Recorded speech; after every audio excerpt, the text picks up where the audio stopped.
What's up, everybody? It's your boy P coming at you with a whole new video. Before we begin, I want to thank every single one of you guys for the amount of love you guys have shared.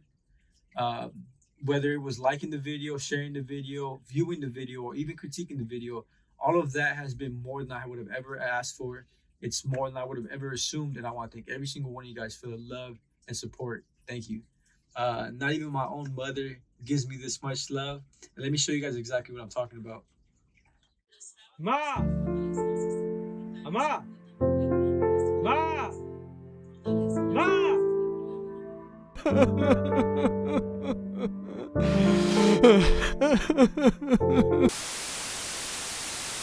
Obviously, I'm just kidding.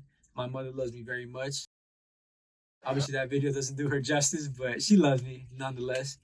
But yeah, let's jump into a new video. I'm creating new content for you guys, so hopefully you guys like it. If you guys have any questions, concerns, feel free to hit me up. And if you haven't already, feel free to subscribe, like, and share, and turn those post notifications on, because I will be sharing a lot more videos with you guys. Thank you, and I hope you guys enjoy. Alrighty, so here we go. So for this particular client, he has requested a mid drop fade with nothing off the top.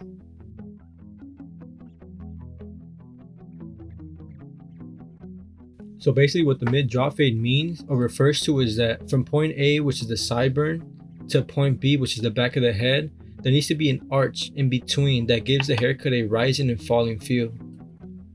So to begin a haircut, I usually start off with my detailer.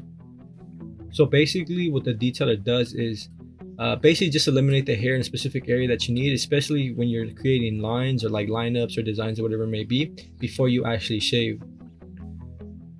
So for the shaver, I use a babeless shaver, and I think this is the best tool anybody can have. Not only because it's quick and efficient, but because it minimizes the amount of stuff you carry with you, and you don't have to worry about nicks, cuts, or blood in general. The shaver gets just as close as a straight razor would, if not closer.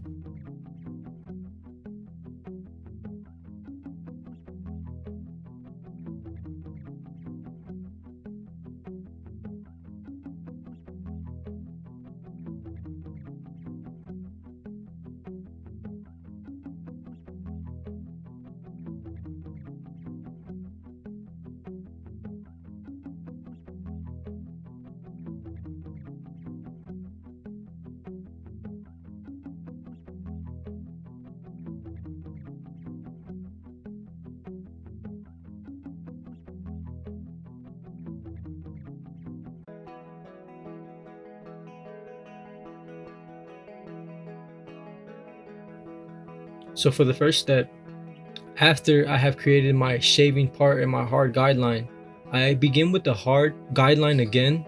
That's basically just an area where the transition of the fade begins. So I usually start off with the one guard, and the reason being is because I just basically want to clear out as much hair as possible before I go over it with my half guard, which is what I'm doing here now. Like I said before, I use it just to clear out some space or clear out the hair from that area, because this is the area that's going to be the heaviest detailed.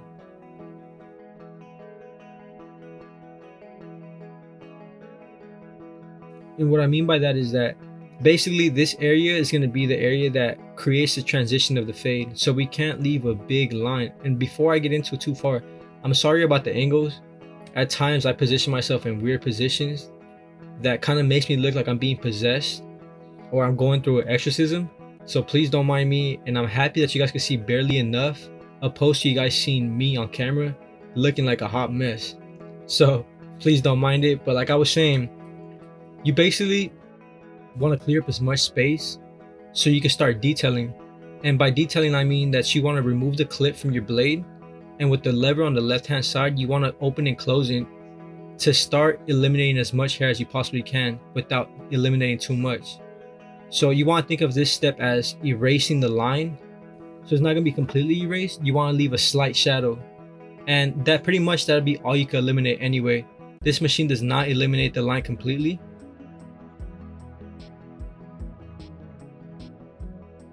In order to do so, you need to use your detailer.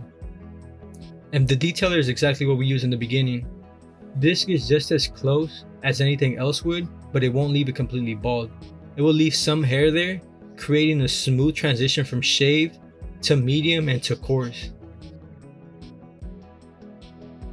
And using the corner of your blade on this is just as efficient as anything else too. It gives you a lot more control of what you're doing and the amount of hair you're removing. So moving forward, I begin with that 1.5 guard, just like I said before, to eliminate as much hair as possible without eliminating too much. I'm basically just creating another line and another step before I go forward and create the fade.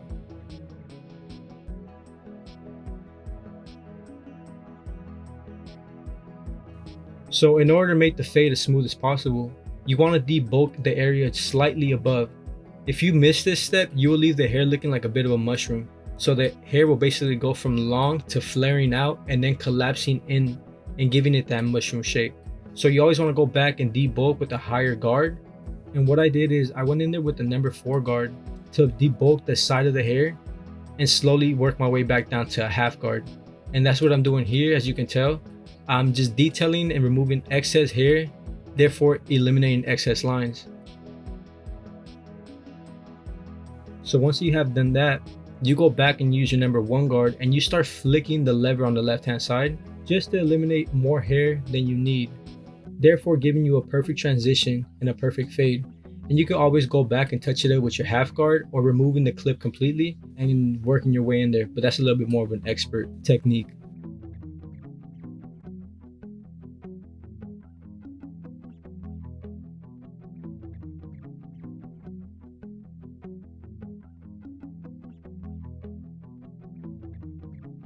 And like I tell most people, we could try our best to making it perfect, but no fade is ever perfect unless you're using paint or other things. I personally do not like to use paint. I like to give my clients a raw haircut. I like my talent to showcase itself. So therefore, I give them the best I possibly can. So by me saying that, you kind of want to work your way in there, and no hair is perfect. No hair growth is perfect. Everybody's hair is different all the way around. It's not the same. So what I mean by that is that this gentleman's hair on the left-hand side was a lot thicker than it was on the right side. So I have to debulk a lot more on this side than I did on the other side. And that's absolutely fine. This happens when you cut hair. The hair grows differently or just sits in an awkward position. So you always have to come back in and try to make it look as uniform as it does on the other side. So for this side, I come back and I touch it up multiple times just to make that transition perfect.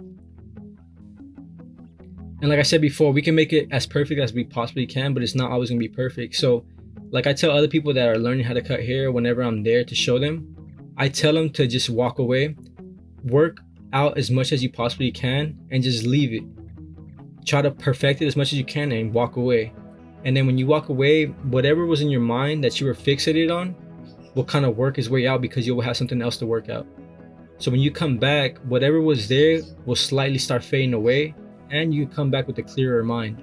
And if you feel like you already done too much, you just want to square them off, meaning that you outline the hairline or whatever it may be, and whatever was there before will slowly start fading away. It's a cool trick. I'll show you guys in detail later, especially if you use baby powder or other tricks to kind of make everything blend just for your eye. That way you can have a little bit more of a visual of what you're working on.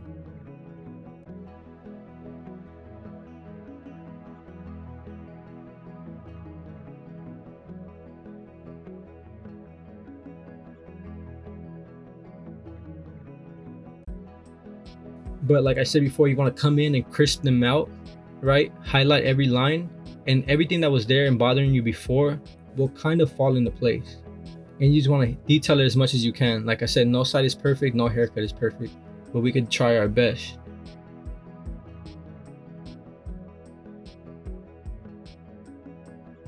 So for this gentleman's hairline, he prefers an all natural hairline. And the way you do so is just by simply brushing or combing the hair down, and whatever little hairs fall beneath the larger line, you want to cut off. And that's exactly what I'm doing here. I brush it to the side because his hair sits differently, so I have to comb it in certain angles just to get the hair to kind of sit in a different position so I can cut it. So by it being all natural, I'm just cutting little excess hairs, leaving the hair exactly where it falls. I'm not pushing back the hairline. I'm not doing too much or even squaring it off too much. I'm leaving it as crisp and as natural as possible.